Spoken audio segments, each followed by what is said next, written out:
thought that the introducer was going to give the talk. And I remember a time when that happened. We were holding a meeting in New York, a mass meeting, and I flew up from San Antonio to attend that meeting. And Mr. Gould was introducing me on radio. When he got through, I had to give an entirely different talk to the one I had prepared because he had finished my talk.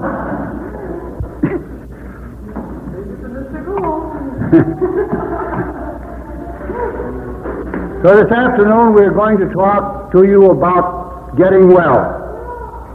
Now notice, there's not a word or a hint in that title about getting cured. There's no hint in there about being treated. Getting well means that it's something you're going to do. It's something you must do, because nobody else can do it for you. If what I've said to you and what Dr. Curcio has said to you during the past few days means anything at all to you, it means, among other things,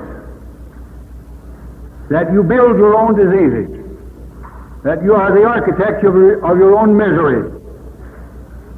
And it means also that if you are to recover health, you're going to have to do it on your own steam. You are responsible for your illness, and you alone can be responsible for your recovery of health. Recovery of health is not something that somebody else does for you, nor is it something that somebody else does to you, but something you must do for yourself. Now this is true for the reason that you are the one who have done the things that have produced your troubles. And you are the one who must do those things that will produce your recovery. For example, your troubles are due to certain violations of the laws of life, as we have explained them here during the past few days. In your eating habits, in your working habits, in your sleeping habits, in your emotional habits, in your sexual habits, and in the various other features of your mode of living, you have violated the conditions of health, and you have thereby produced in yourself conditions of impaired health, or what we call disease. Now, inasmuch as the causes of your trouble lie in your own way of life, and inasmuch as you yourself are the only one who can live that life, you are the only one who can live in such a way as to restore you to health. I cannot sleep for you, and I cannot eat for you, and I cannot breathe for you, and I cannot rest for you, and I cannot exercise for you, and I can not emote for you, nor can I control you in such a way as to see that you don't do the things that you are doing that are hurtful. The causes of trouble may be summed up under two heads: sins of omission and sins of commission. In other words, there are many things you're doing that you should not do, and there are many things you're leaving undone that you should do. And I can neither do those things for you nor undo things for you. The things that you should do, you must do. And the things that you should not do, you must not do, not I. All I can do, all Dr. Curcio can do, all any other man can reasonably be expected to do for you is to teach you, to educate you, to guide you, to instruct you. It's from that point on, everything is in your hands. You either do or you don't, and if you do, you recover, and if you don't, you keep growing worse and worse, until finally a gleeful undertaker handles the balance of the job.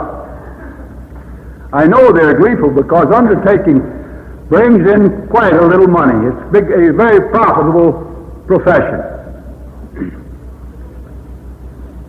All healing is self-healing. The processes of repair are the ordinary processes of life, or of living. They're the processes by which we are built and maintained. Sometimes they're slightly modified, as in inflammation. Inflammation is simply a modification of the ordinary process of circulation. Inflammation is a constructive process. It is a healing process. Fever is merely a little bit more of ordinary temperature of the body. It's a degree or 2 degrees or 3 degrees more of the same heat, produced in the same way. And the regulation of that heat so that you have a high temperature or a low temperature is done by the nervous system. Vomiting, which throws unwanted material or injurious material out of the stomach, is something you do. Diarrhea, which cleans out the digestive tract of unwanted and harmful material, is something that you do. All of these things are simply modifications of the ordinary activities of life. The healing process, all healing processes, are merely modifications of the regular, orderly functions and processes of living. And they're just as regular and just as orderly in their modified form as they are in what we term their normal form. But they are internal processes and operations that you do yourself. You as an organism do yourself. Nobody can do them for you. Your blood is purified not by taking something into your body, but by your own organs of elimination. If there's damaged tissue, that is healed by the ordinary processes of cell renewal and cell multiplication. So that you do it. Now, inasmuch as healing is something that each of us does for himself, and inasmuch as healing processes, restorative processes, are in continuous operation in our bodies, from the time the first deviation of normal takes place in that body, until it succeeds in restoring us to full health, or until we are dead, we get well or not, depending upon what we place in the way of those healing processes. They go on continuously. Why are they not always successful? Because we keep adding to the causes of our trouble.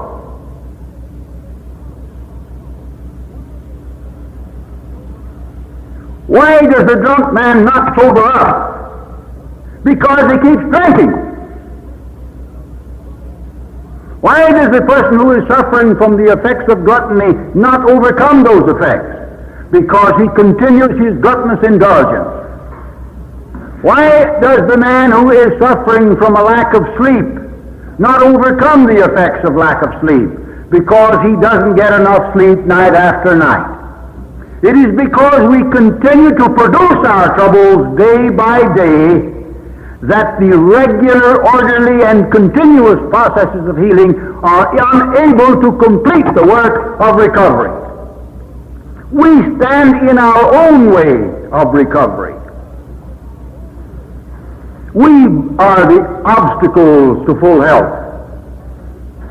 Oh, we do it ignorantly most of the time. Some of us do it in spite of the fact that we know better. Too many of us in the hygienic movement, in talking hygiene to others, are like the preacher who said, "Don't do as I do, do as I say." That makes a poor preacher, and it makes a poor hygienist. A preacher should be a model of the kind of morality he stands for. A hygienist should be a model of the kind of life he stands for. I mean that he should be a model of hygienic living. And more than that, he should be a model of the condition that hygienic living produces. When I look out over an audience of men and women who call themselves hygienists, and I see skinny ones and fat ones, I wonder why they don't live hygienically.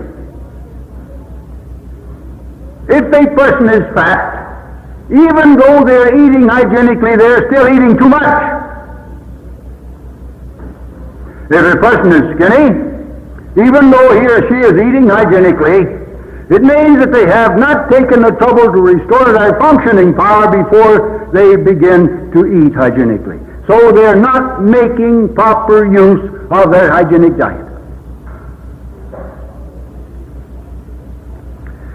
All of this leads us up to this point. The first requisite of recovery of health is a very simple one. The first requisite of recovery is that of removing the cause or causes that have impaired and that are maintaining the impairment of our body. To think that you can recover health without removing the cause of your ill health is equivalent to imagining that you can sober up a drunk man while he continues to drink. It is like thinking you can remedy the tire following work or exercise while you continue to exercise. Or that you can restore potency to a sensualist by a gland extract or something of the kind while he continues to practice sensuality. That you can provide good digestion for a glutton while he continues to practice gluttony. It's impossible to remedy effects while causes are still in operation. Causes continue to produce effects, and as fast as the restorative processes of the body can repair damages, you produce more damages by the same causes. I remember many years ago when I was a younger fellow, let me put it that way, I was visiting in the store a friend of mine who owned a fruit and vegetable store. He had the finest foods in the world in his store, but they were for sale. By those foods, he was like a physician I once knew, who when he was asked, "Doctor, when any member of your family is sick, you don't give them drugs, but when you're called to see patients, you give them drugs. Now why?" He said, "Drugs are for my patients, not for my family." This fellow's vegetables and fruits were for his customers, not for himself. There was a little restaurant, one of these small hash joints, right next door to him. And every noonday he would go into that restaurant and have a large bowl of chili. Some of you perhaps don't know what chili is. Chili is a Mexican word meaning pepper, and it's a very hot, fiery pepper at that. And what they call chili is a kind of soup or gruel made with an abundance of that chili pepper or pepper in it, and a lot of grease. And if they say chili con carne, that means chili with meat.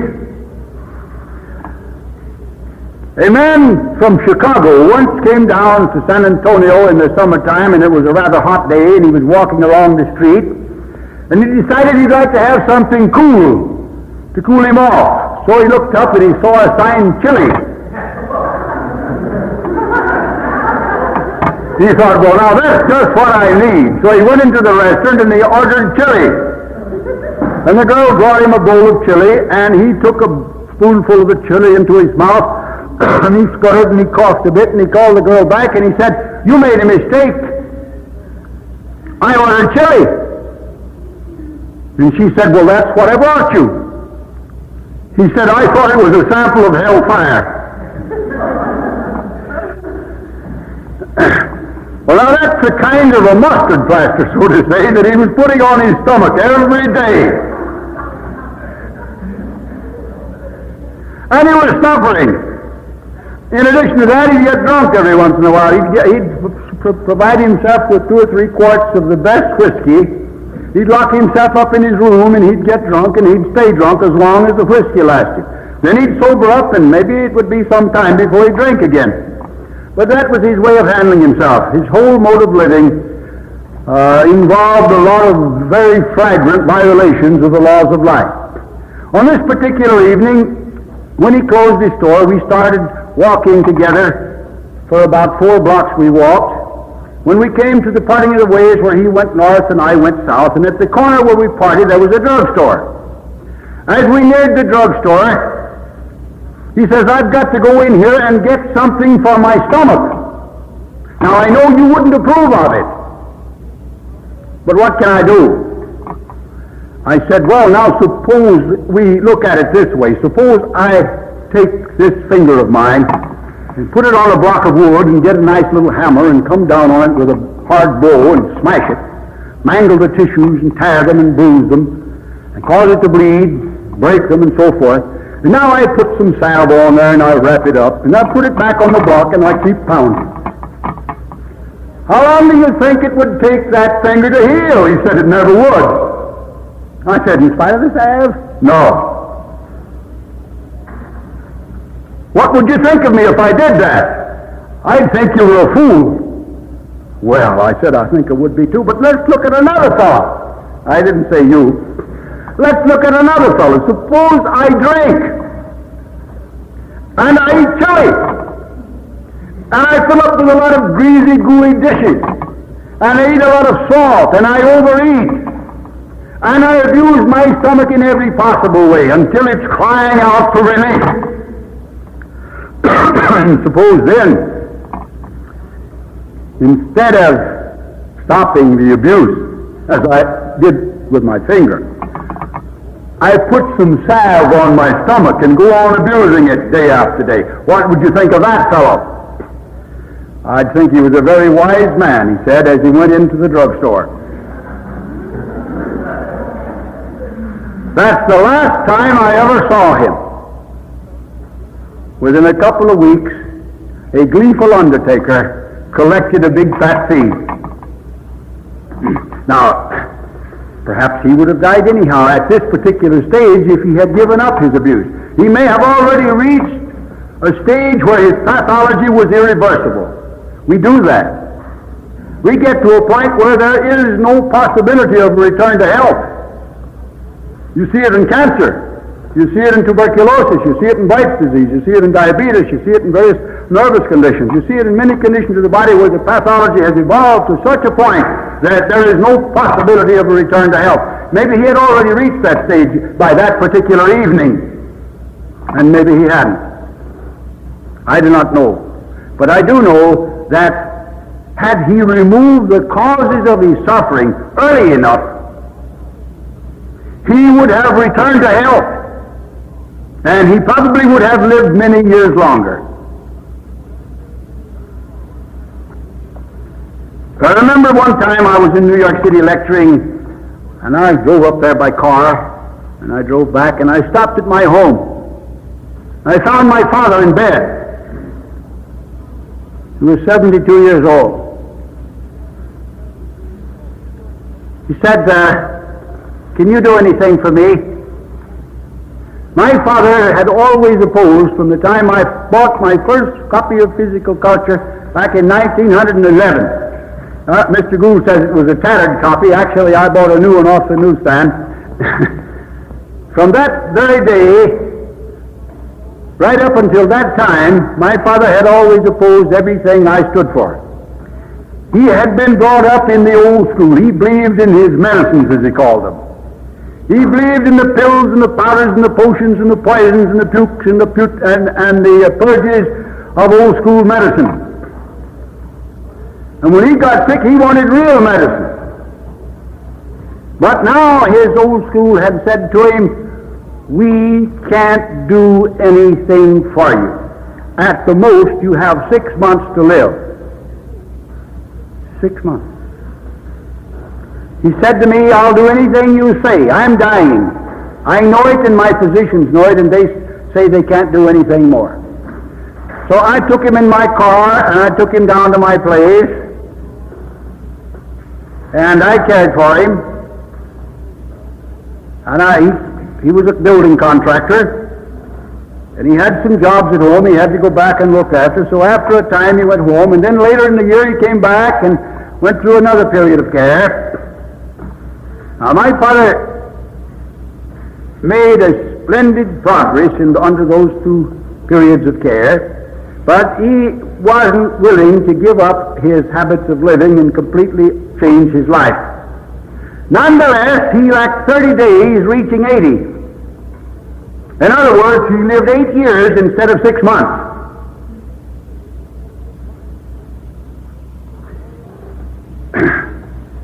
Very often, a few simple changes in our mode of living provides for more years of life, for more years of comfort, for more years of usefulness, for more years of happiness. And how easy it is to do this without making dope addicts of yourself. This man too may have lived for several years had he been willing to make the necessary changes in his way of life. But if a certain mode of conduct is producing certain troubles in our bodies, and we're unwilling to abandon that mode of conduct and adopt a better one, there is nothing that we can do except to accept the results, the natural, the necessary, and the inevitable results of that mode of conduct. It is now general knowledge. It has been well publicized. If there is anybody who doesn't know about it, it's because he is willingly ignorant. It is now general knowledge that cigarette smoking, and I don't think we should exclude tobacco and cigar smoking from that indictment also, is a big factor in the production of cancer of the lungs. Knowing that, why do we continue to smoke? Knowing that, why do physicians continue to smoke? Knowing that, why do chiropractors continue to smoke? Osteopaths and naturopaths continue to smoke. A few years ago, I got a wire from a physician in Illinois. He says, I am landing at your airport at such and such a time. Please meet me. I met the plane. A man walked out of the plane with an assistant holding him so he wouldn't fall. And he had a cigarette in his mouth. And he came down the gangplank, and he was so weak we had to take him over to his seat and sit him down until I could get my car in to get him. The man was bleeding from the lungs. He brought along x-rays and clinical reports and everything of the kind from the examinations he had been through. The man had cancer of the lungs. He was a physician, a medical man. He had cancer of the lungs. I said, Doctor, why do you smoke? Smoking doesn't cause cancer, he says. I said, I don't believe anybody ever said it did. But they said it is a big factor. No disease, no matter how simple it is the result of only one cause. Also called diseases are the complex effect of a number of correlated antecedents, and that's true of cancer as it is of a cold. There are many causes that contribute to the production of an effect. Many factors that constitute the cause, let us say. And cigarette smoking is only one factor, but it's a big factor. Yes, he said it probably is. And I said, Doctor, you know very well that nobody in this world can restore you to health. Why did you come down here? He said, I'm grasping at straws. Well, he waited too late to grasp at straws. He lived about 24 hours after he arrived there. He was a dying man when he left home. He'd been dying, as a matter of fact, for months. And all that time, with the knowledge of the effects or the office of cigarettes in producing cancer of the lungs, or in helping to produce it, he had continued to smoke. No thought of removing cause.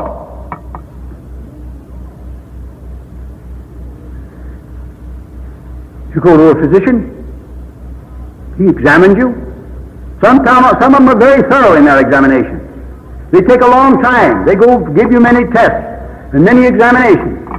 They go through it very thoroughly and very scientifically, and they're very careful about it. And they get through, they tell you you've got such and such wrong with you. Now what are you going to do? Take this pill. Or let me remove your tonsil. I remember a young woman that I was called to see a number of years ago. She was in a nursing home there in San Antonio. She had arthritis. And I think the only joint left in her body, the only movable joint, that could still move was her jaw. She could still talk and she could still eat. But all the other joints were stiffened up. Most of them, I think, were ankylosed already. The others were so tight that she couldn't move them. He gave me a story that started like this. I lived in Beaumont, Texas. I developed arthritis in one ankle. I went to a physician. He examined me and he said, "You've got arthritis. We can't do anything for arthritis." If I had arthritis, I would go out to Denver to Dr. Tilden. What do you think she did? Here was an honest man. He wouldn't take her money. He wouldn't fool her with giving her treatments that he knew weren't of any value. He says, "We can't do anything." If I had arthritis, I'd go to Dr. Tilden. He was a hygienist.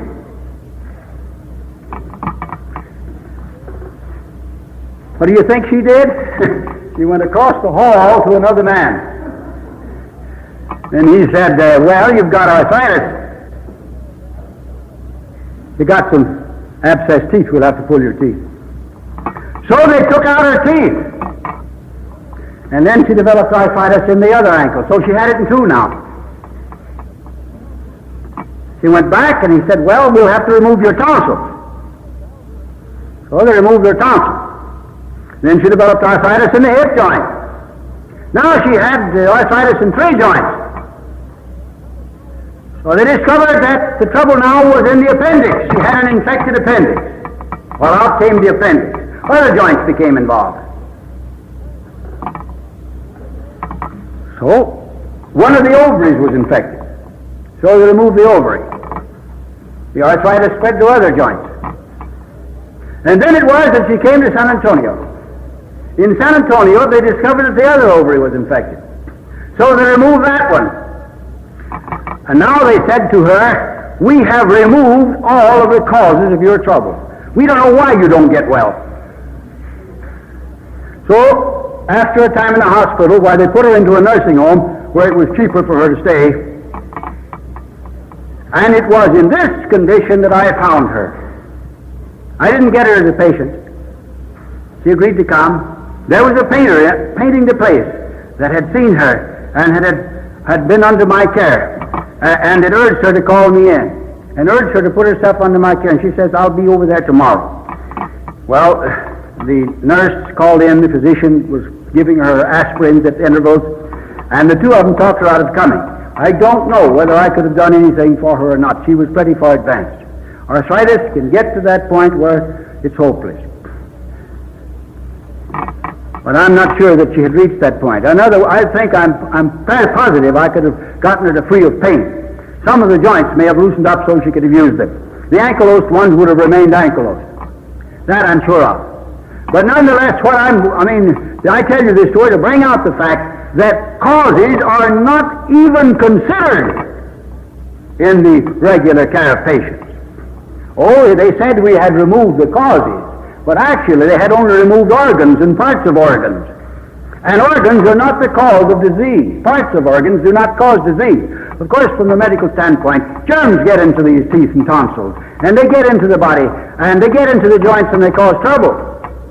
But after they've already gotten into the joint, what's the use of removing the tonsils? What you have to do then, if you're going to get rid of those germs, is to remove the joint. And this poor woman, if they had undertaken to remove all of her affected joints, would have been left in a very pitiable condition. So, of course, the logical thing would have been to remove one joint from her neck.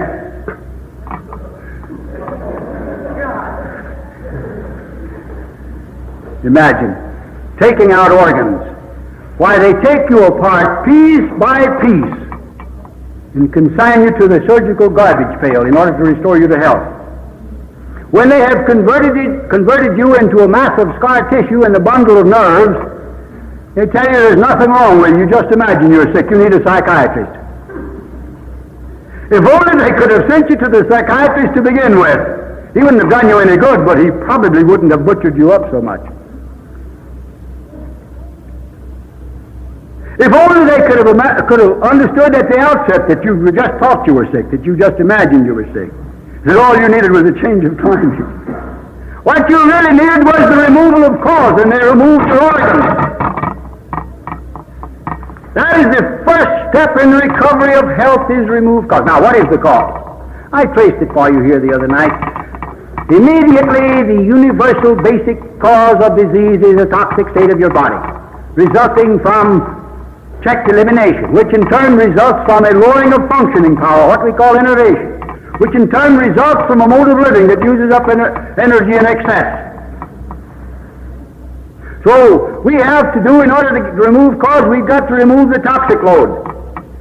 We've got to restore nerve energy, and we've got to correct the mode of living. Those are simple processes or procedures. Often they're not as simple as they seem on the surface. We get a hold of cases that we have great difficulty with in spite of this apparent simplicity of things. We get a hold of others that they get well so quickly that, well, we just don't make enough money out of them. I'm never going to get rich. I remember once being called in to see a patient. They were having an epidemic of hiccoughs in the East here, and I was in Washington, D.C., and I was called in to see a patient suffering with hiccoughs. And he'd been treated in New York, and then he'd come down to Washington. I went over to this place. By a very simple process, I stopped the hiccoughs in about 5 minutes. No drugs. And I said, now, if it recurs, told the mother to repeat the same thing. The next morning, I was supposed to go see him, and I went in about 9 o'clock to see him, and lo and behold, here he was going off to work. I said, how in heaven's name do you expect me to get rich if you get well so quick?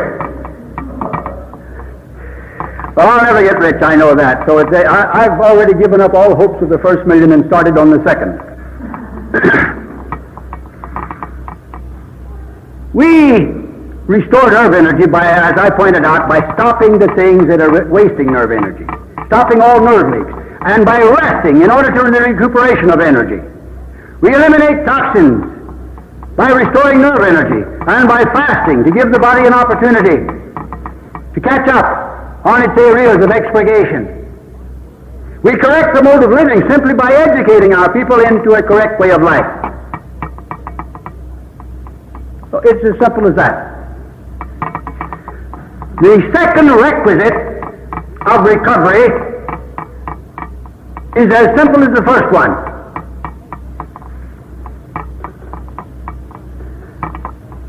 You come to me, or you go to Dr. Crescio, or Dr. Esser, Dr. Benish, Dr. Bassey here, or somebody else. He takes your cigarettes and throws them in the wastebasket. He breaks your coffee cup so you can't drink any more coffee. He smashes your bottle of alcohol over the bow of a ship. That's about the only thing I know that stuff is good for, is to christen the ship. And I don't know why they use it to christen ships. And he puts you to bed, and he stops you from eating. You grumble and complain. You feel weak. You got a headache. Of course you got a headache. You just leave off your coffee and you'll have a headache. You stop taking your tobacco and you'll be nervous and irritable. You get away from your alcohol and you'll have symptoms of alcoholic withdrawal. All your drugs that you're taken away from when you put on the fast result in withdrawal symptoms. Of course you have headaches, and of course you're irritable, and of course you're nervous, and of course you're sleepless, and of course you're tired, you're cranky and grouchy, and you're uncomfortable. It's not because you're not taking any food. A healthy person goes without food and doesn't miss it. I go very frequently without lunch and without dinner, and going 2 and 3 days at a time without food. I work just the same, and I don't have any symptoms. But I'm not a drug addict. I'm not a coffee addict, and a salt addict, and a pepper addict, and a headache remedy addict. I don't take antacids and cathartics and laxatives and purgatives and drastics and things of that kind. I'm not constantly goading and pricking my organism with these things. So I don't have any withdrawal symptoms. But you do. I mean, if you've been taking these things, and he puts you on a fast, and you fast, your urine gets black, sometimes it looks like ink. And Dr. Curcio told you a case here that it was thick like puree of pea soup or something of the kind. I've seen stuff come up vomited after many days of fasting. It looked like puree of pea soup. It was so thick. It came from the liver. Heaven knows what comes out of the human body, what can come out of the human body during the course of a fast. I've actually seen stones come out of the lungs. I remember one case where 3 stones, 2 came out. One came out one day, the next day out came another. The third day out came a piece of metal. Looked like a filling out of a tooth, but the man couldn't remember ever being swallowing or taking in the filling of his tooth or anything of the kind. I asked him if he'd ever been shot. He didn't remember ever being shot. He never was able to give me any clue as to how that piece of metal got into his lungs. Then the next day came out the last piece of metal, of stone, and these stones must have been formed around the metal, and the lungs healed up and everything was lovely. But it's amazing the things that come out of the body during the fast.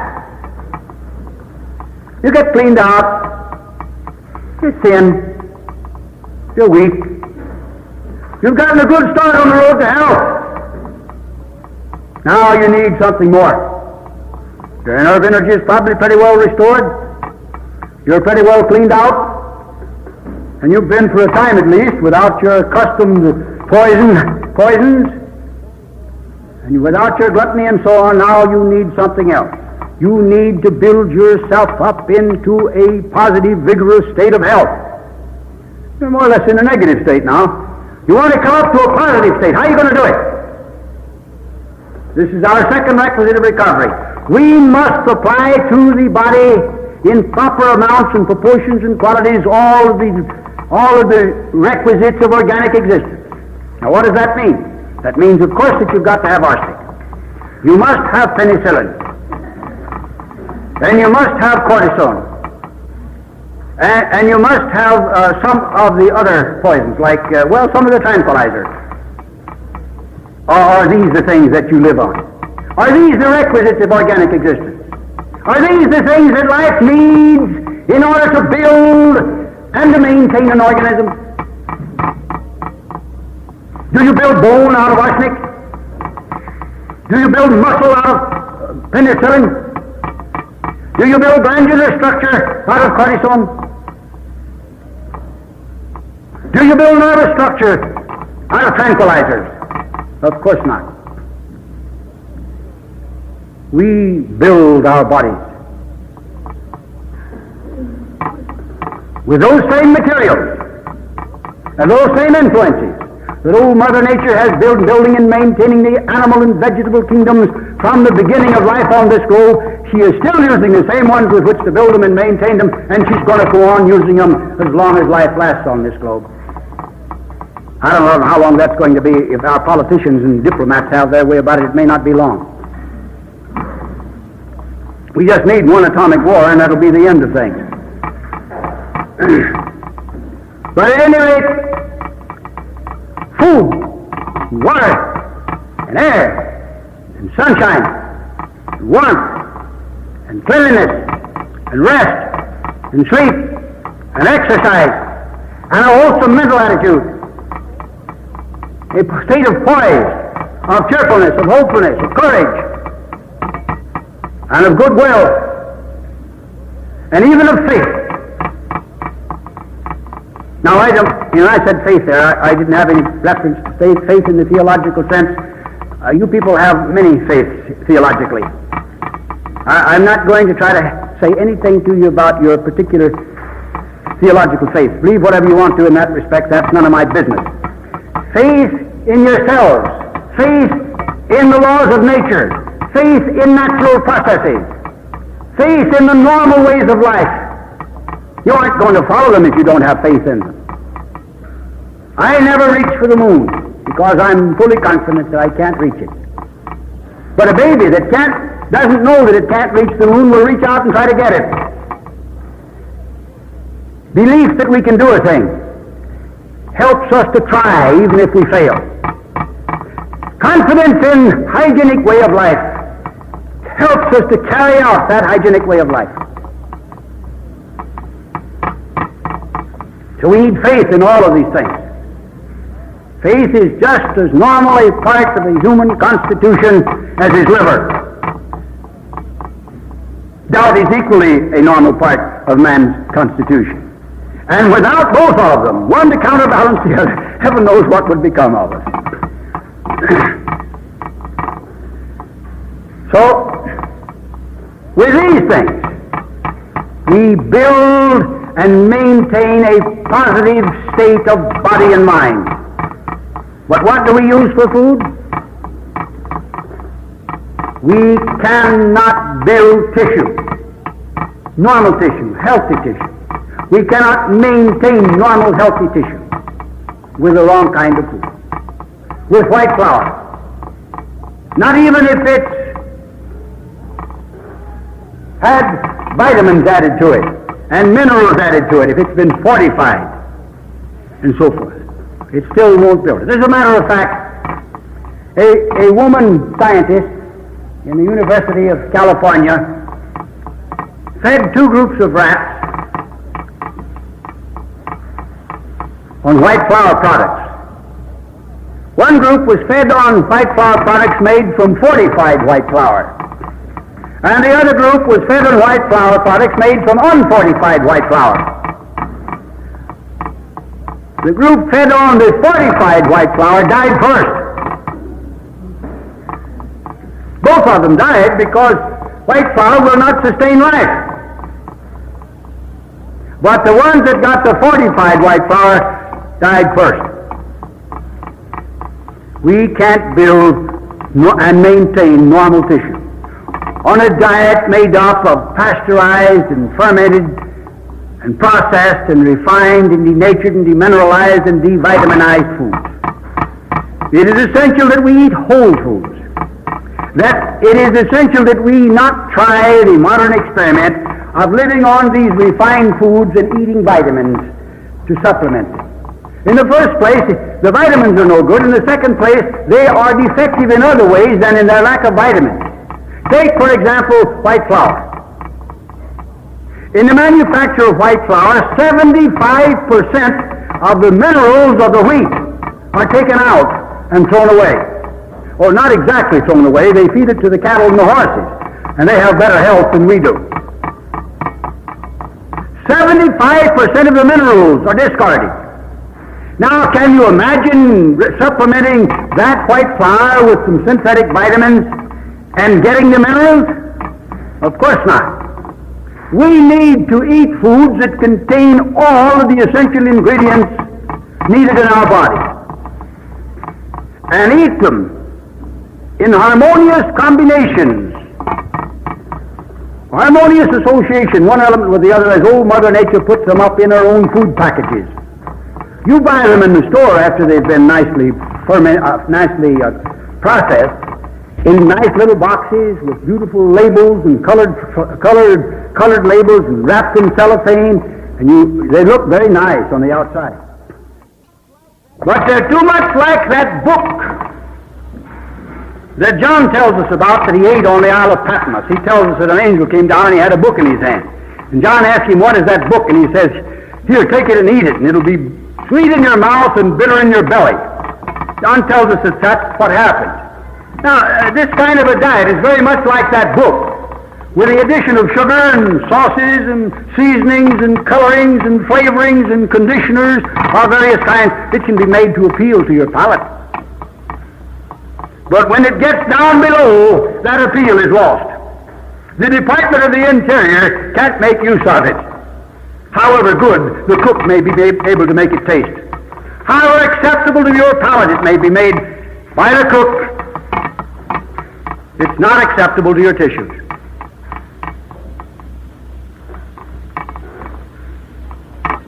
Mr. Trow made a remark to me the other day,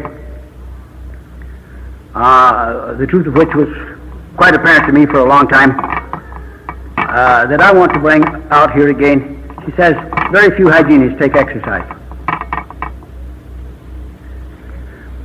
It's an amazing thing that most hygienists imagine that if they just eat in a certain way, they can neglect the rest of their lives. Hygiene is a total approach to the problems of health. not a piecemeal approach. It is not a diet. It is a way of life. It is essential to good nutrition. It is essential to proper assimilation of food. It is essential to vigor that we have exercise. Now, if you're 106, you may slow down a little bit. I'm speaking of hygienists now. The conventional eater would have to slow down at an earlier age. But you still need exercise, daily exercise. And you need exercise for every part of your body, not just your jawbone. Of course, all of you get exercise chewing your food. I assume you do. Some people don't chew very well. We'll discuss that in a subsequent lecture, the importance of chewing. But we need daily exercise in order to build that vigor and functioning power that ought to be ours. We need exercise that sends our blood surging through our veins and our arteries like a mountain torrent. We need exercise that will expand our chests and cause us to breathe deeply, take in more and more oxygen. We need exercise that will remove the debris from all the hidden corners of our bodies. And we should have it daily.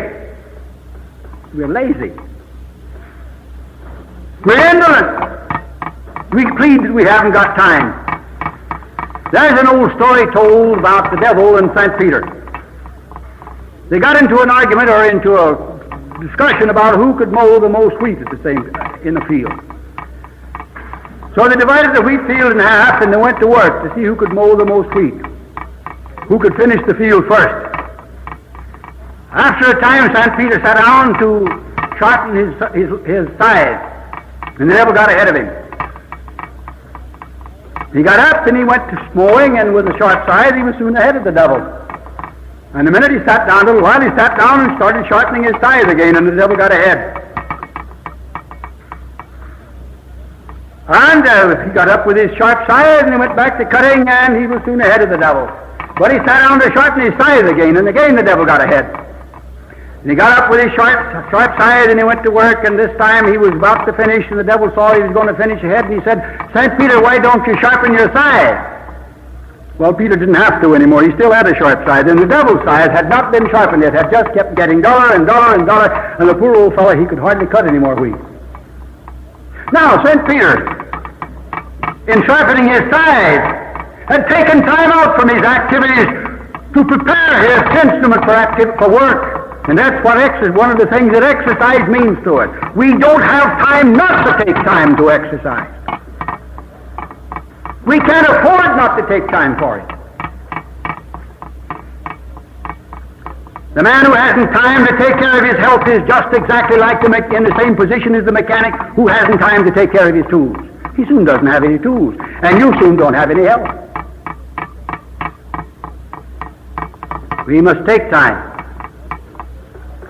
There'll be plenty of time to think about it, and plenty of time to wish we had taken time when we are lying in a sick bed, suffering, having a whole staff of people waiting on us and looking after us, holding their time to looking after us when they ought to be doing something constructive. Frankly, I'm going to be very honest with you this evening. I think that doctors and nurses are parasites. I include myself in that group.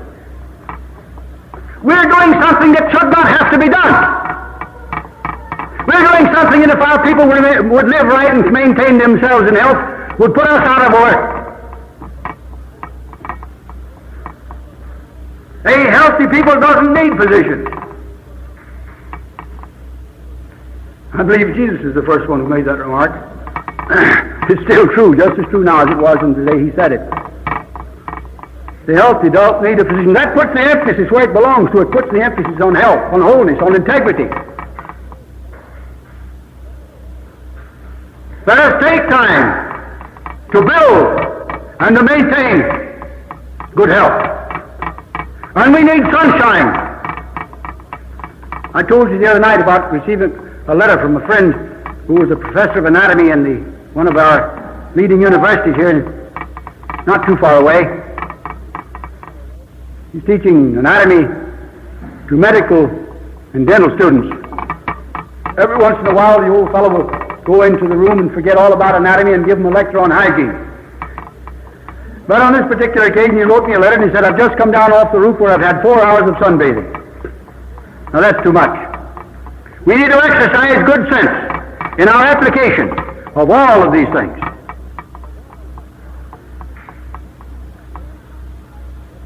Get enough, but too much is harmful. If you must take a choice between little less than enough or too much, take a little less than enough. It'll hurt you less. We need daily sunshine. I know you don't get it in these smoky cities. I used to have my patients in New York City when I practiced there go up on the roof of their apartment houses and take sunbaths on the roof. In shorts and halters, they can do it. You can go out to the beach in many places. In the smaller towns, you can take sunbaths in your backyard or even on your front lawn. It's always possible to get a sunbath. Let me see. There he is, sitting back there in the back. There's the doctor back there that said he was out walking this morning and some thoughts were running through his mind, and he said the old idea, where there is a will, there is a way, passed through his mind. And then he followed it up with the thought, where there isn't a will, there is weight. Perhaps I think he meant too much blubber. Where there is no will, there is weight. If you haven't will enough not to overeat, well, you put on too much unrendered lard on your frame. We need to exercise our intelligence, following out a program of living, right living, neither to underdo nor to overdo in what we're doing. And that's true in sunbathing. We need daily amounts of rest and sleep that are sufficient to recuperate us from our daily wear and tear. It hardly makes any difference how hard we work if we get enough rest and sleep afterwards to fully recuperate before we begin working again. Hard work is not going to hurt you so much if you have your periods of rest and sleep and get enough of it. I do not believe in long hours of hard work. Today we believe in the 8-hour day. I'm fully convinced that the man who is doing heavy physical labor is injured when he does more than 3 hours of it in a day. We're coming to the 3-hour day sometime in the future. At the present time, we still worship the 8-hour day. How's that? Some industries have 7. That must be the banking industry. At any rate, let us see to it. In New York, I don't know how it is now there, but they used to have the saying among them, it is never late until 12 o'clock, and after that it is early. So they got to bed anywhere from 12 to 2 in the morning. They had to wake themselves up with an alarm clock. They couldn't wake up. After they got up, they had to have an eye-opener, or they couldn't dress themselves. You want to give me that glass of water? Here's another thing that we need. I mean water. This is a chlorine cocktail.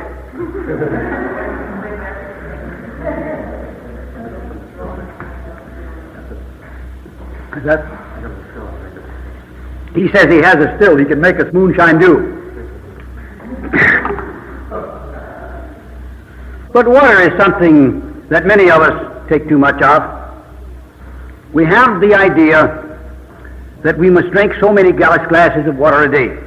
I saw a little primer recently that was for children in the schools. It's a health primer. And it showed in the picture a number of glasses sitting on a table. And the number of glasses there was the number of glasses of water the child should drink each day. If I remember correctly, there were 8 glasses. That's more than they used to say. They used to say 6 glasses a day.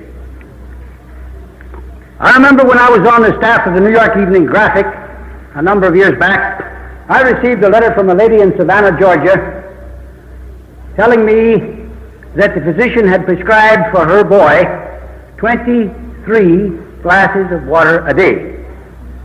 And she asked my view of it. And I wrote back and I said, I think that would be entirely too much trouble. If I were you, I'd take him down to the firehouse and have the boys turn the hose down his throat. Now, it's silly to tell anybody to drink so many glasses of water a day, because the amount of water we need varies with our age, with our condition, with our activities, with the climate, with the temperature, with the kind of food we eat. Some people get along all the time without drinking any water at all, because the food they eat contains in the form of juices, vegetable juices and fruit juice and so forth, all the water they need. Others get along with 1 or 2 glasses a day.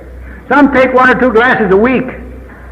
You're perfectly safe in drinking according to thirst, providing it's genuine thirst. If you eat a lot of salt, there's an irritation of the stomach that you mistake for thirst. And you drink, and you drink, and you drink, and you still drink, and you're still thirsty, you're still irritable, your stomach is still irritated. You just can't get enough water to satisfy that fictional thirst, because it's not thirst. If that's the kind of a thirst you have, the best thing for you to do is grin and bear it. Your digestive secretions can take care of that thirst much better than water can, and in much quicker time, and without interfering with the process of digestion like the water will.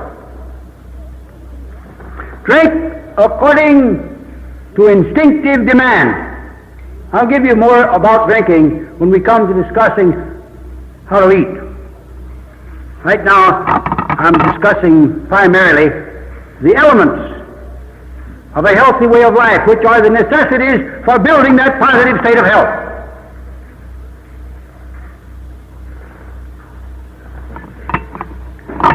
Is it? All right, he says it's about time for questions and answers, and I've got just a few more words I want to say. I want to sum up, as a matter of fact. Our first requisite of recovery, then, is the removal of all causes, not part of them, all of them. I had a man say to me once, which is worse, overeating or cigarette smoking? I said the overeating probably is. Good, I'll smoke. I didn't tell him to smoke. I said between the two evils, the one is probably less evil than the other. But where there is truth in the world, we don't have to choose between two evils. We can choose truth and follow that. Here was a place where the man could have discarded both evils, and should have discarded both evils. So when we remove cause, let us look for all of the causes that are producing and maintaining the impairment of our organism, and remove and correct all of them. And then, having done that, let us supply the body with all of the requisites of normal life, all the requisites of organic existence, in proper quantities and qualities. And rest assured that if you haven't reached that point in your downward evolution, that is where you have reached the point of irreversibility, rest assured that you're going to go back to health as inevitably as you went down to sickness following the other program. It may be disappointingly slow sometimes, because some of you are in worse condition than you imagine yourselves to be. If you want to know how really bad you are, just go on a fast. I have people to come to me and say, I'm not very sick, I'm in pretty good condition. And then they go on a fast and they begin to realize what a terrible condition they really are in. They've been puttering so much with palliatives and keeping themselves comfortable by palliating their symptoms, and they have mistaken this state of palliation for a state of health, that they have not realized what their true condition is. But just let them do that. Now sometimes it's disappointingly slow, but don't give up. Get on the right road and stay on it, and don't deviate from either to the right or to the left. Stay with it. It'll work. You'll regain health. You'll regain strength. And then you'll maintain it once you have gained it. Now let me say one more word. In getting well from any condition, it is not a straight rise. Let's suppose the top of that door there represents full health, and this platform that I'm standing on represents your particular condition of ill health. And you're going up from here to there. You're not going up in a straight line. You're going up in a wavy line. There are going to be ups and downs. There are going to be days when you're feeling good, weeks when you're feeling good. Then there are going to come crises. There are going to be times when you're feeling bad, and you say, I guess I'm on the wrong road anyhow. This may be all right for Mr. Smith, but it sure isn't good for Jones. But it is. You have the same physiological laws and the same physiological requirements that he has. And it is good for him. When you meet the physiological needs of your body, you have done all that can be done to build that body. And they're the same with you as they are with Jones and Smith. But you're going to have those ups and downs, and there's this thing, hopeful thing about it. As you go further and further towards full health, the downs become less, they dip down lower and become less frequent, and the ups go a little higher and they come closer together until after a while you reach full health where you level off, and there you can maintain full health for heaven alone knows how long, and heaven won't tell us. Now, you want to say anything before we start the question? All right. Sorry to interrupt this wonderful, inspiring talk given by Dr. Shelton, but we have to leave time for the questions and answers. So, those of you who have any questions to ask, will you kindly raise your hand, and Dr. Shelton will answer them. You know, he warned me that this thing is out of order, and I didn't talk him to it. Didn't he get... Did you hear what he said? It doesn't make any difference. It's all right? We're picking it up on tape. Okay. Here's your question first. Dr. Shelton, you spoke about ankylosis of the joint. I think there are some people who may not know what that is. An ankylosis of a joint is merely a case in which the joint has grown together. You've got a union of one bone with the other bone by the formation of new bone substance in there. All the joint structure is destroyed. All the synovial membranes and all the other membranes of the joint are destroyed. There isn't any possibility of restoring that joint. Even if you broke it, it'd simply go back together again, you'd still have an ankylosed joint. Now, your question. How do we know what amount of restoration? To begin sunbathing, you don't know what amount, because you don't know how much you can take safely and beneficially. So you begin very lightly. I start my people with 5 minutes on the front surface of the body and 5 minutes on the back surface of the body. I have them to increase that time of exposure 1 minute each day. That is, the first day at 5 and 5, the second day at 6 and 6, the third day at 7 and 7, the fourth day at 8 and 8, and so on until they reach 30 minutes on each side. I don't let them go beyond that. That makes a full hour of sunbathing, and that's ample. Anything beyond that may be considered too much. I make them take their sun bath in the early morning while it is still cool.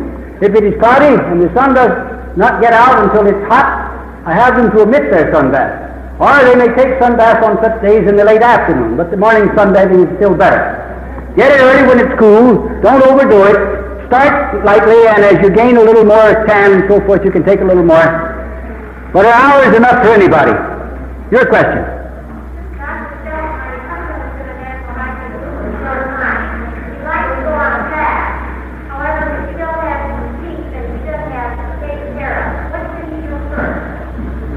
Well, I would suggest that he have the teeth repaired first, because he's going to have difficulty with his salads and so forth after the fact, unless he does.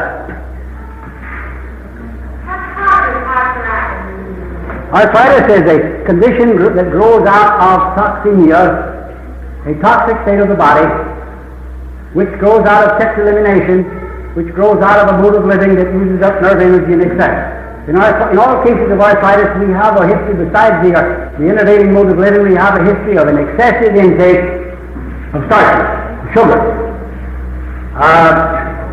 Arthritis is a condition that is quickly remediable in the early stages. Sometimes they get well so quick that it surprises both the patient and me. After they have advanced to a considerable extent and the joint involvement is great, several joints are involved, it sometimes takes a longer time. If ankylosis has occurred, there isn't any possibility of remedying that part of the trouble. But one may have an ankylosis in this knee and a very bad condition in this. This knee will recover, and of course the ankylosis remains. But arthritis is not a hopeless condition until it has been made so by abuse and mistreatment. All right, and we have another condition. Another question, yes.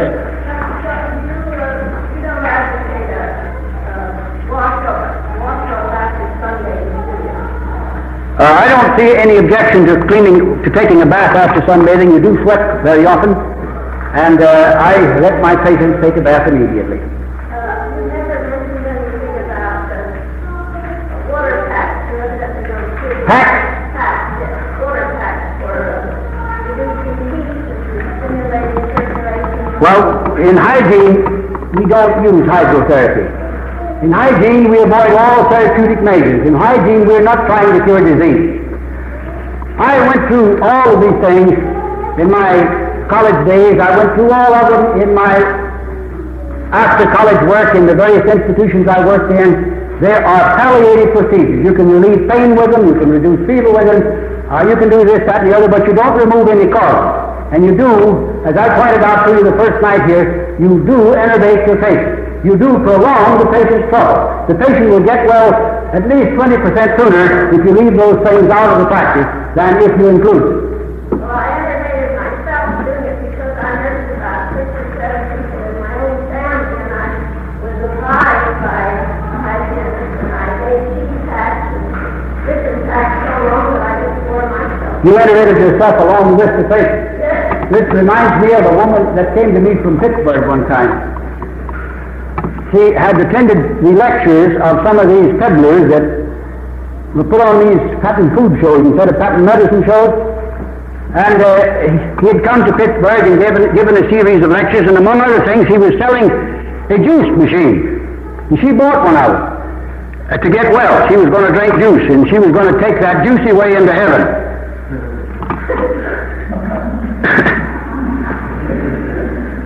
She came down to San Antonio to me, and she said, Dr. Shelton, I exhausted myself in the kitchen making juices. There was a woman who needed rest, and they gave her work to do. There was a hand up over here. Why no salt? Well, didn't you hear Dr. Curcio's lecture the other night? I see. Salt is an inorganic substance, not usable by the body. An irritant, a poison. Do you realize that in some parts of China where they don't have other materials to commit suicide with, they do it with salt? Salt is a poison. Now, salt is not violently poisonous. You can take quite a bit of it without killing yourself. But you don't take it without hurting yourself. Salt is eliminated from the body with difficulty. So it accumulates in the body, and it's deposited out of the circulation in the cavities and under the skin, producing a condition that we know as hidden edema. A heavy saltpeter will have so much bind under the skin that you can push into his skin there and you leave an indentation. That takes some time to fill out. Now if he gets out and does a lot of heavy exercise and does a lot of sweating, he'll sweat it out and you'll get a lot of bind on his shirt. And when his shirt dries, you'll find a lot of streaks of salt along there. Because he's thrown out through the skin, this accumulation of salt. It damages the kidneys, it irritates the nerves. All you have to do to find out what an irritant it is just take a few pinches of it, or a few grains of it, and drop it into a cut. And this is a substance, Dr. Curcio calls it an antioxidant. We might also call it an embalming agent. As a matter of fact, the ancient Egyptians in making their mummies used salt in their embalming work. If you want to be embalmed, while you still live, salt is a good agent to do it with. But aside from that, salting your food prevents you from tasting the fine, delicate flavors that old Mother Nature packs her foods with. So you never appreciate these things. You only get the salty taste. And that salty taste actually prevents your adaptive mechanism from fully adapting your digestive juices to the character of food that you take in. It interferes then with the process of digestion. All right, have we another question? Doctor, what else is there from the bacterial view of multiple sclerosis? Of multiple sclerosis. I'm going to tell you about multiple sclerosis exclusively from the standpoint of my own experience with these cases. I've had considerable. I've had a few complete recoveries. I have had many cases that have been made useful again, although they did not make a complete recovery. And I've had a few cases that made absolutely no progress whatsoever. And I think the number that have made no progress would just about even up with the few that made complete recovery. Most of them make considerable improvement. I had one man in his 70s. After they make a certain amount of improvement, I give him work to do. And this fellow, I gave him a blackboard with colored crayons, colored chalk. And I had him with the arm that was most involved in the tremors. I had him doing drawing. And he got to the point where he could draw beautiful designs, look like Navajo blankets or rugs or something of that kind on the blackboard in colors. But he still did not make a complete recovery. Now that's been my experience with these cases. I've had a similar experience with Parkinson's disease, which also has a tremor and a helplessness. I've had cases of multiple sclerosis brought into my place on stretchers because they were unable to walk. And in 2, 3, 4 weeks they were walking. But they didn't make full recoveries. I had a man from down in Philadelphia a few years ago, an optometrist, who had given up his work as an optometrist and had somebody else running his office for him because of multiple sclerosis. He'd been under the care of the best neurologist. He had a father-in-law who was a very wealthy manufacturer and who paid for the care. He'd been under the care of the best neurologist in the East. And they told him from the beginning there wasn't much to be done, and finally they said there isn't anything we could do. Now, all the time, the father's been trying to get him down to my place, the father-in-law. Finally, when the neurologist said, well, there's nothing more to be done, then he consented to come down. He couldn't walk. We had to carry him in. He not only went out of there after only about 6 or 7 weeks, I don't remember the exact time, he not only walked out, but he went home and went back to practice. He continued living as I had told him to live and instructed him to live for about 1.5 years and continued practicing for that length of time. Then he quit and went back to conventional mode of living, smoking, to drinking, and to overeating and eating denatured foods and various other things, with his father-in-law and his wife fighting with him all the time about it, trying to prevent him from doing it, but he did it. So that in the course of about 3 or 4 months he was back in bed again.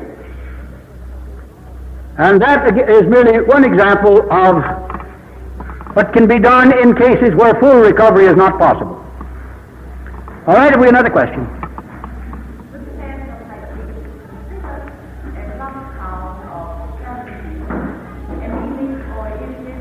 A blood count of 70? No, we'd consider that person dead. 70, you're thinking of a hemoglobin index of 70, I believe. Yes, that would be right on the borderline of anemia. I would say that the person was anemic. Well, we could bring that blood count up to, that hemoglobin index up to about 90 to 95 now, 98 in 2 weeks with fasting alone. Well, I believe most of it is evaporated and passes off in gas if you heat the water. Yes. Why do you recommend salt for mouth and washing the mouth? I think that ought to be a question that ought to be asked the dentist. But I have an idea they recommend it because salt is an antibiotic, as Dr. Curcio told you here the other evening. It does destroy bacterial life. And they are, like the medical boys, their medical partners in crime, perhaps I should say, they are engaged in killing bacteria. Their idea of restoring you to health is to kill something else. How's that? It's injurious to the gums, yes. It doesn't necessarily destroy them unless you go at it and...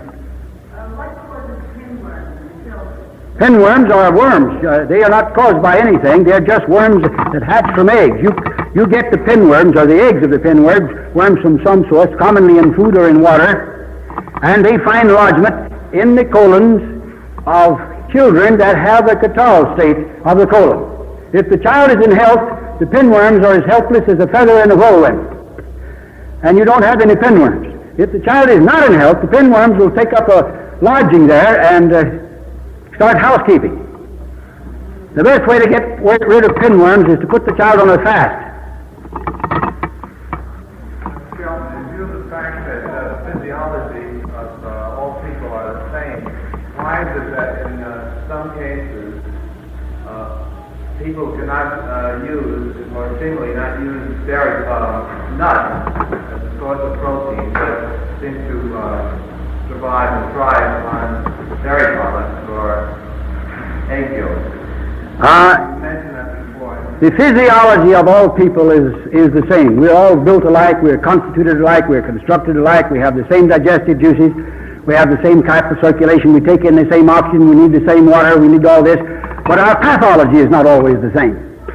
In other words, our impairments are such that one can do one thing and another can't because of the impairment. So we have to adjust our methods of care to fit the different impairments. If there weren't any impairments there wouldn't be any adjustment necessary, and you wouldn't need us. We could get jobs at honest labor and get corns and calluses on our hands. Yes? No, there are no such things as growing pains. Those pains are pathological symptoms. They're symptoms of rheumatism. They're symptoms of toxemia, actually, but call it rheumatism or whatever you want to. They are pathological signs and symptoms. They mean that there's something wrong. Pain produces no pain. Growing produces no pain. Yes?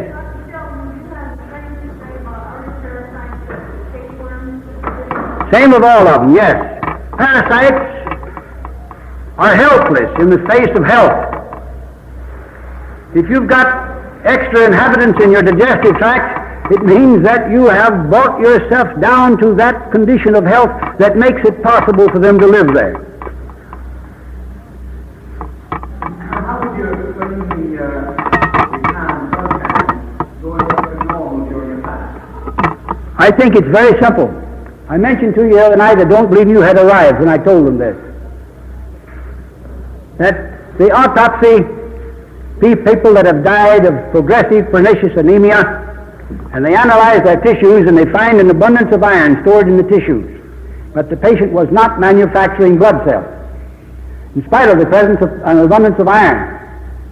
Now, they were not manufacturing blood cells because the toxic state of the body prevented the normal manufacture of blood cells. When we free the body of its toxic load, normal production of blood cells begins again. And soon the blood state is normal.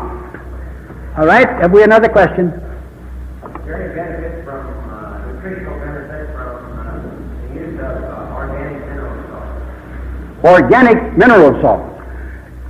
These are the only kind that have any nutritional benefit. And we get them out of our fruits and our vegetables and our nuts and all of the unrefined, unprocessed products of nature. If you mean extracts, these things are badly impaired in the process of extracting them. I wouldn't bother with them. They're not only high in price, they're not nearly as good as the mineral salts that you get out of an orange or an apple or a pear or a pecan or a cashew nut or some other fruit or vegetable. Shelton, I don't mean to belabor this point that I made before, but it seems to me that since the nut is an essential part of the normal diet, and dairy products and egg yolks do not fit into this category, might it not be that nuts are not usable right away? That is, might require a length of time before the body will be able to use this form of protein. Yeah, that is true. You keep these people on the nuts, see, even though they don't gain weight and strength right away.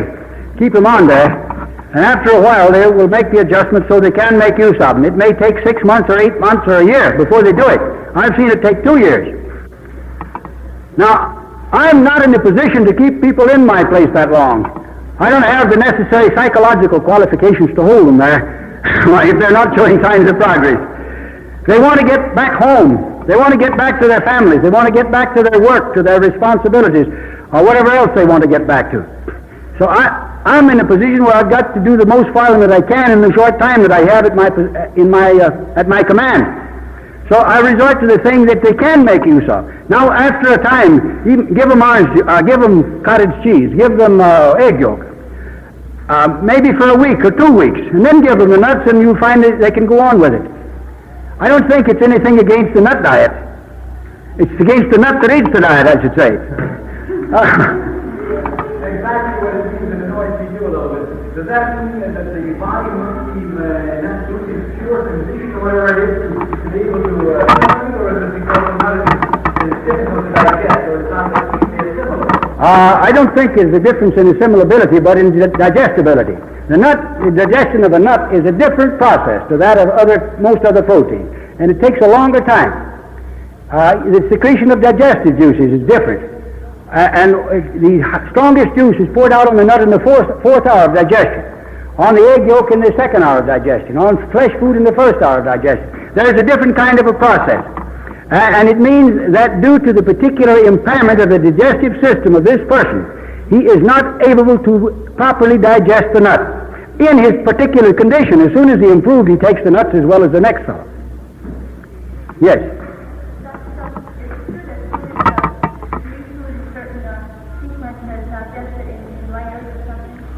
I think that Dr. Curcio feeds the watery foods, the more watery foods at the first part of the meal, and the less watery foods at the second part of the meal.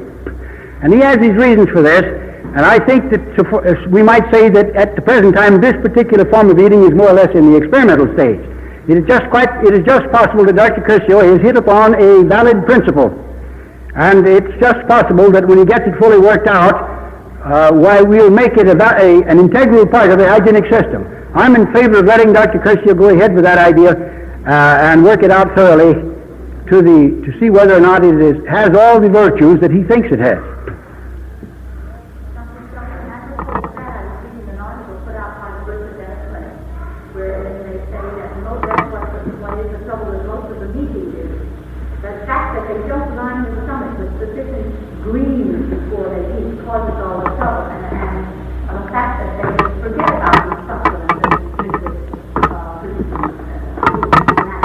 Well, I believe that's a slightly different idea, and I don't believe you line the stomach with food.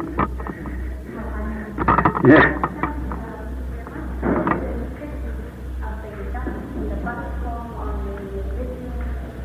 What is that now? Is there much difference in eating the butter, the nuts in the butter form or the regular form? Well, eating nuts in the butter form means that you're eating nuts that have undergone quite a bit of oxidation, which means you have lost a lot of food value.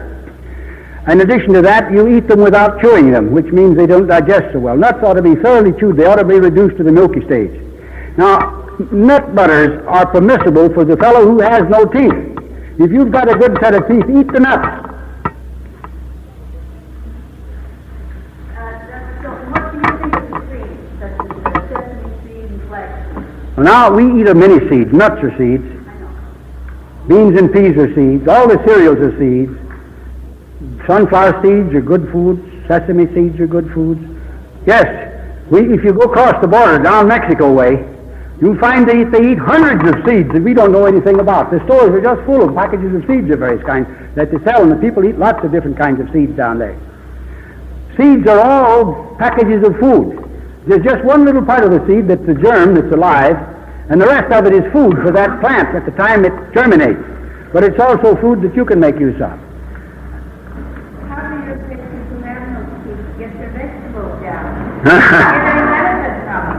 I often have patients that I have to run their food through a blender.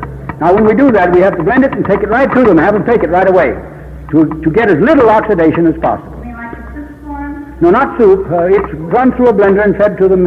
It's almost a soup at that. It's a puree, more or less, let us say. Is it true that if you have cereal, that it shouldn't cause the cereal to become No, sugar, on the contrary, causes the cereal to remain in the stomach longer, and sugar inhibits the action of the stomach, so that you have more likely to have fermentation with cereal and sugar than with cereal by itself. Somebody explained it differently, huh? You know, honey, if she's got 2 legs and beautiful blonde hair, she might be very good, but the other kind is no good at all. It's fine, wonderful food for the bees.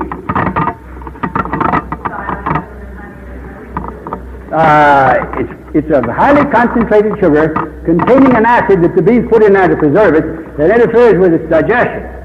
And it's not a good food for you. If you were a hard-working physical laborer working outside in hard work, and if you had no nervous condition and no kidney trouble and no catarrh, you might take a little honey, providing you took it right. But how do you take honey? On your flapjacks or on your bread, which means you're wrong combinations. If you ate it on a stalk of celery or on a leaf of lettuce, it wouldn't be badly combined. And it doesn't taste bad that way either.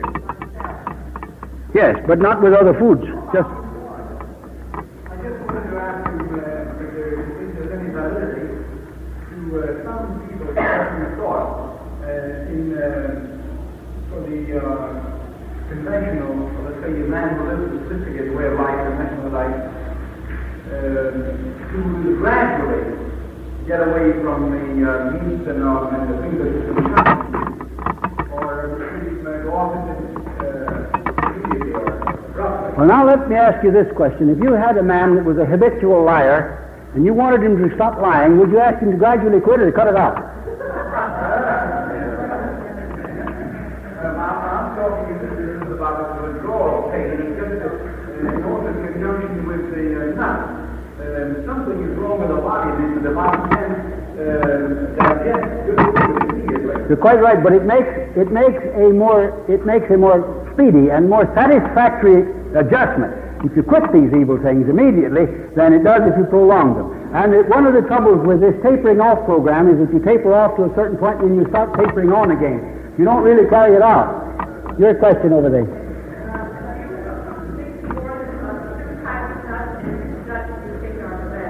I don't know of any reason why you cannot take 2 nuts at the same meal.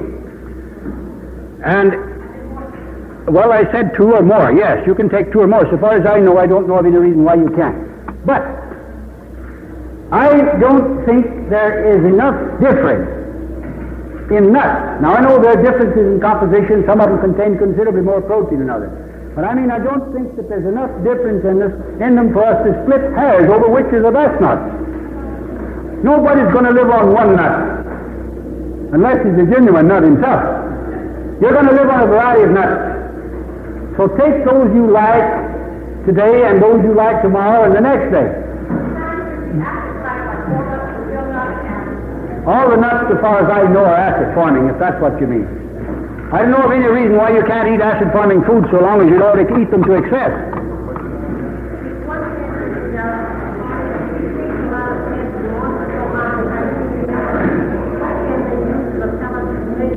Don't use palliatives.